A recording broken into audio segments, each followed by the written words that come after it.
Très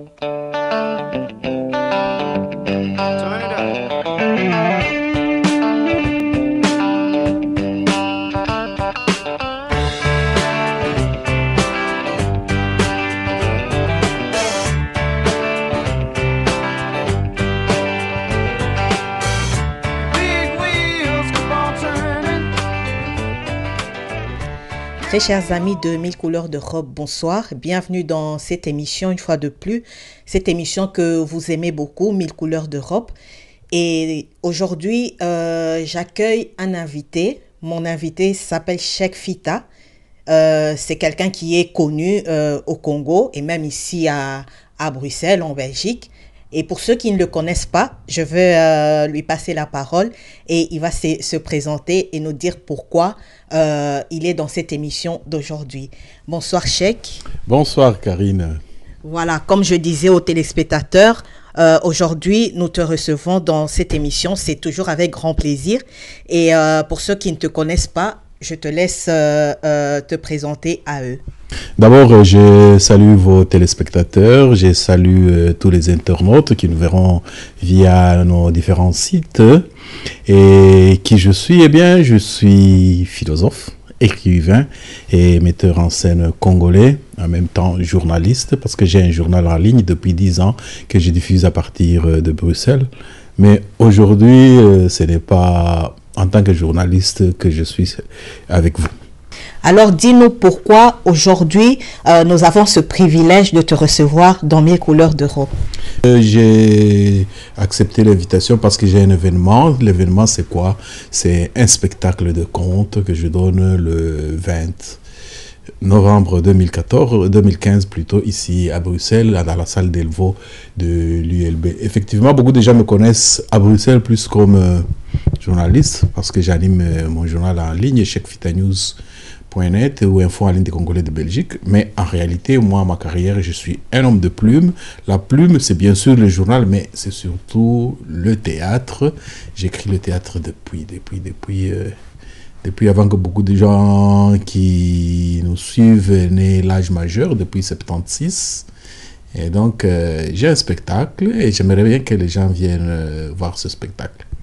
Et donc, Cheikh Fita, Aza et Longona Bisso, kaka nenge aotiko s'est présenté, Aza na spectacle nae, Azali ko monté, il y a donc le 20 novembre 2015.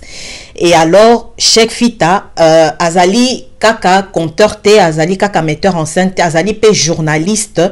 Et aujourd'hui, aye kolobela spectacle nae. Cheikh, dis-nous, pourquoi ce spectacle? Pourquoi aujourd'hui? Pourquoi maintenant? Eh bien, merci Karine encore une fois. Le spectacle s'intitule Le ver et le fruit. C'est un conte d'inspiration traditionnelle. Pourquoi un conte? Eh bien, parce que d'abord, à Paris, du 30 novembre au 11 décembre 2015, il y aura un grand sommet mondial contre le réchauffement climatique. Or, ce conte-là, il parle du réchauffement climatique. Vous savez, la civilisation occidentale est pour beaucoup dans la détresse de la planète. Mais nos ancêtres, à nous, ils avaient une conception de vie qui tenait compte de la préservation de la planète. Et ce conte que j'avais écrit en 2007 s'inspire un peu de nos traditions. Il parle d'un monsieur qui décide d'exploiter la terre, qui décide de creuser la terre.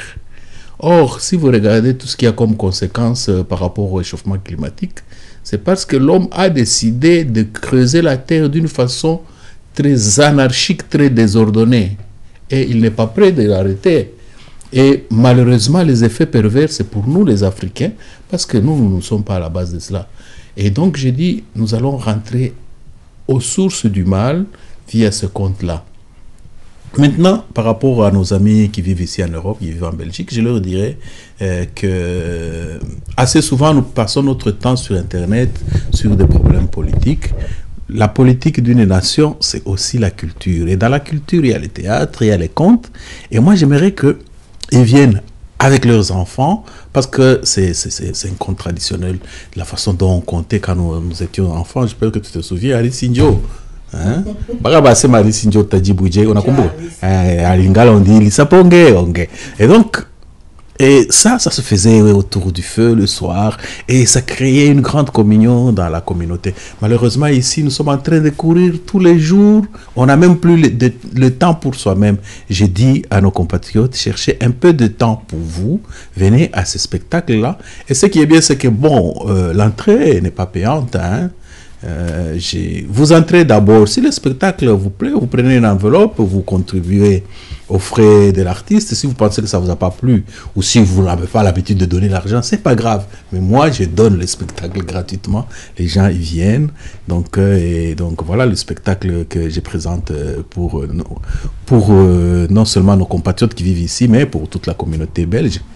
Donc voilà, Bolani Kakanenge Cheikh Fita Aouti Koloba. Donc c'est un spectacle, on va dire open close. Toute personne y est invitée. Toute personne habitant ici en Belgique, en France et partout ailleurs ici en Europe. Et pour ceux qui sont à Kinshasa ou en Afrique, vous pouvez suivre Cheikh Fita bien sûr sur nos réseaux. Soit sur Facebook, nous mettrons donc les références sur Internet. Et alors, je vais poser la question à Cheikh Fita. Toi, tu es ici en Europe, tu fais ton travail en Europe, mais les personnes qui sont en Afrique auront peut-être besoin aussi de te voir. Est-ce que tu prévois un jour de retourner au Congo? Oui, bien sûr, je suis congolais, je garde ma nationalité congolaise. Je peux dire que je suis tous les jours à Kinshasa, je suis tous les jours au Congo, parce que tout le travail que je fais ici, c'est en fonction de mon pays d'origine. Bon, certaines circonstances font qu'on soit momentanément ici, donc rentrer au Congo, c'est pas un problème, mais néanmoins, en tant qu'éclaireur de la voie culturelle pour les jeunes, avec notre travail, nous montrons un peu la voie et surtout que bon, le monde est devenu un village. D'ailleurs, que tu vives à Bruxelles, à Kinshasa ou n'importe où, si tu veux que les tiens te suivent, ils peuvent suivre. Tous nos jeunes des universités, des instituts supérieurs, même des finalistes du secondaire, ils sont sur Facebook, ils sont sur tous les réseaux. Et d'ailleurs, maintenant, c'est eux qui informent leurs parents sur tout ce qui se passe dans le monde. D'ailleurs, je me souviens d'une anecdote quand j'étais petit.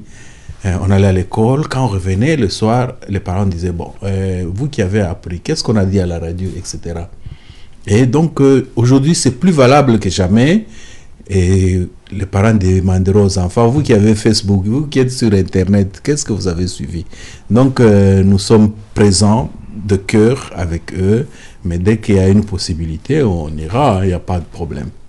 Merci beaucoup, Cheikh, de répondre à nos questions, de prendre du temps.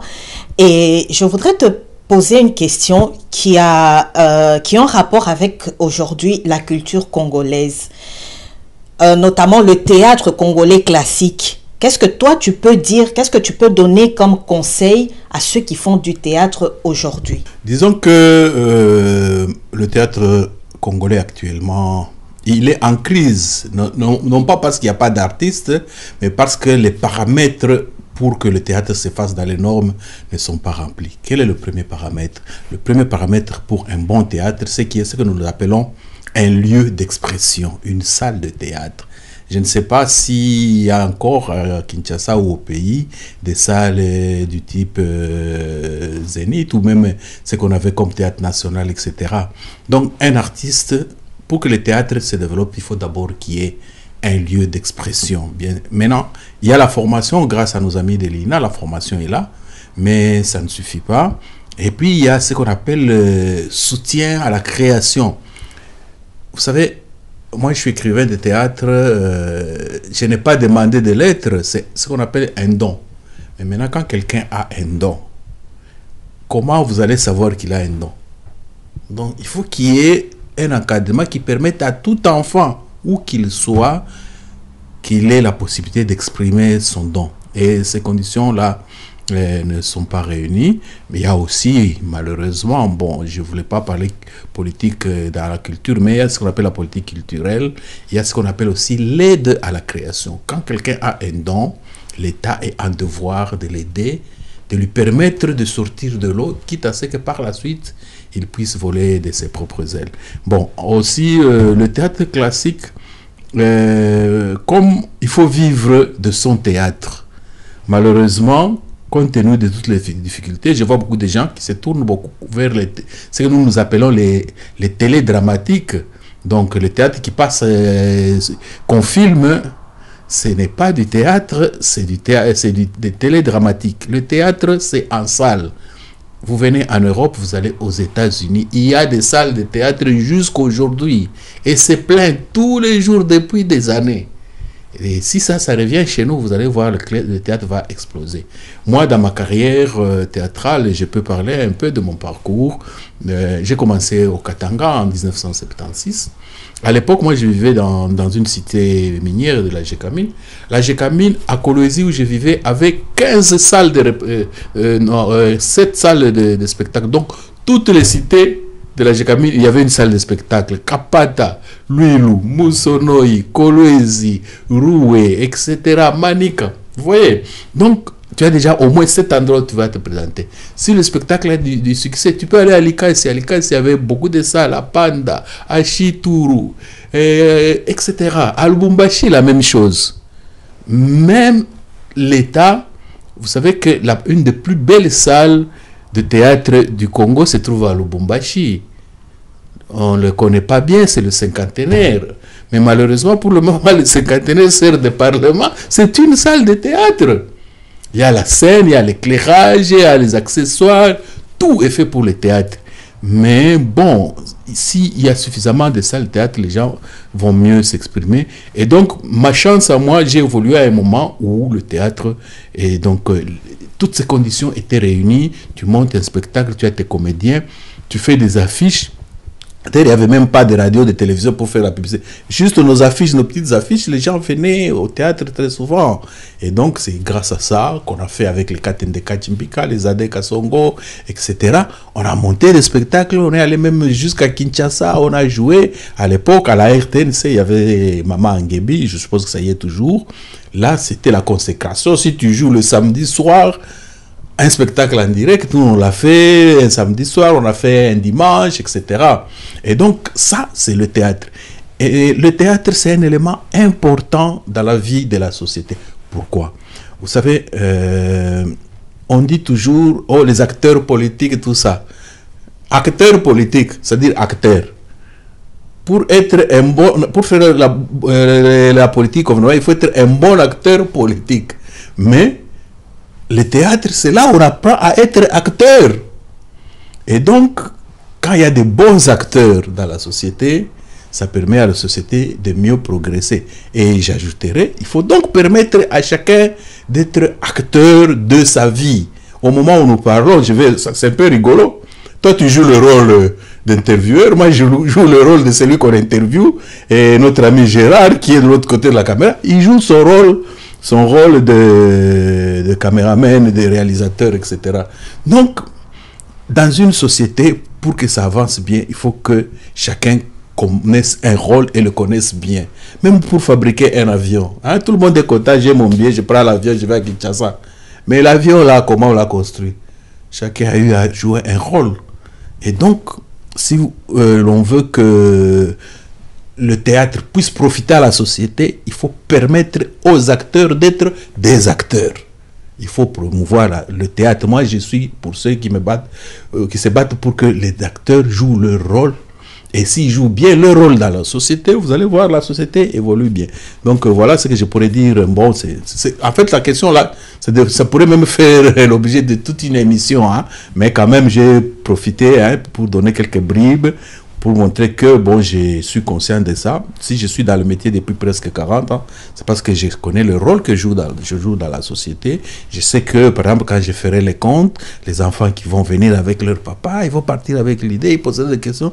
Quand ils vont grandir, ils se poseront des questions. Ils diront, mais papa, il y a autant d'années, on avait été voir un artiste, il avait dit ça. Même nous, quand on était enfant, tu sais qui j'ai vu quand j'étais enfant? Moufouankolo Mouanavalesa.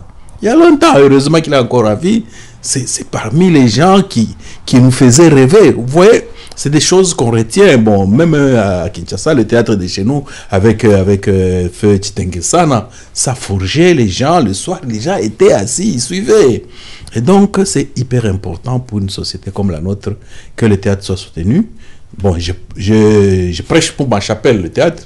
Je ne dis pas qu'on ne soutienne pas les autres, mais qu'au moins nous aussi, on soit soutenus parce que nous sommes un peu dans une pièce de l'ensemble de la nation pour que la nation marche bien. Je pense qu'il n'y a plus rien à ajouter, Cheikh a tout dit. Merci beaucoup pour ce moment que tu as pris pour répondre à nos questions. Et je te laisse le mot de la fin en quelques minutes, en quelques mots. Bon, le dernier mot, c'est pour mes spectateurs de ce vendredi 20 novembre 2015, qu'ils viennent en couple, en famille, qu'ils se débarrassent un peu de tous ces stress des factures, de ceci. Ça, la vie, c'est aussi ça. À un moment, vous venez, vous vous distrayez, vous vous rencontrez avec ceux qui se... Vous ne savez même pas qui vous allez rencontrer. Hein? Peut-être après le spectacle, vous allez rencontrer quelqu'un qui, dans votre vie, apportera quelque chose plus tard. On ne sait jamais. Les soirées théâtrales, les soirées de spectacle, c'est des soirées extraordinaires. J'aimerais que vous veniez très nombreux pour qu'on partage ce moment de plaisir, ce moment de bonheur dans la salle Delvaux à 19h à l'ULB le vendredi 20 novembre 2015.